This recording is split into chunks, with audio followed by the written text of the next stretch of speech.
歡迎大家。今日我想同大家討論一個話題：香港骨科醫生究竟應該點樣選擇？相信唔少人都有過呢樣經歷，身邊總有親朋好友試過患上骨科疾病，例如骨刺、椎間盤突出、骨折、脊椎側彎等等。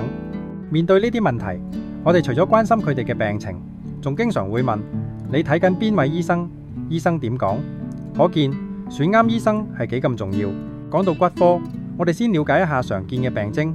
腰背方面可能會出現下背痛、僵硬、活動困難或者坐骨神經痛等症狀。關節方面可能會有腫脹、疼痛、無力或者卡住嘅感覺。四肢方面可能會感到麻痹、刺痛、關節變形或者活動受限等。如果你有以上任何一種症狀，都建議盡早就醫。喺就醫過程中，我哋可能會有啲誤區，例如坐骨神經痛係真定係假？其實真係有坐骨神經痛嘅人好少，通常係誤診居多。又例如局部膝關節置換術保留病人完整骨骼，最快術後1日可以出院。其實呢項技術保留咗病人完整嘅關節、骨骼同埋十字韌帶，而且傷口較細，病人喺術後嘅活動能力會更好。所以我哋平時一定要多了解，唔好輕易相信謠言。咁樣面對眾多嘅香港骨科醫生，我哋應該點樣選擇呢？都係嗰句，有病最好梗係睇醫生。我推薦大家去 cdoctor.com.hk 網站瀏覽呢幾個實用嘅欄目。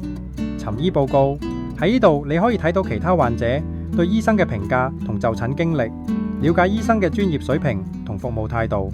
醫生信箱答問，你可以直接向醫生提問，或者查找已有嘅問答記錄，從醫生嘅回覆中感受佢哋嘅專業程度同治療理念。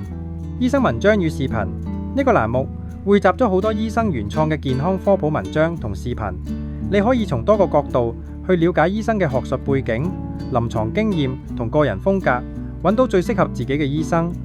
時刻記住，你嘅健康係最寶貴嘅財富，選擇醫生嘅過程絕對唔可以馬虎。希望透過呢個影片，你能夠更加重視骨骼健康，並知道點樣利用 cdoctor.com.hk 去尋找優秀嘅醫生資源。如果大家有任何問題或者意見，例如你都有啲骨科醫生值得推薦，歡迎留言討論，分享你嘅寶貴經驗，等我哋齊心呵護好自己同家人嘅健康。拜拜。最後，有病最好梗係睇醫生啦。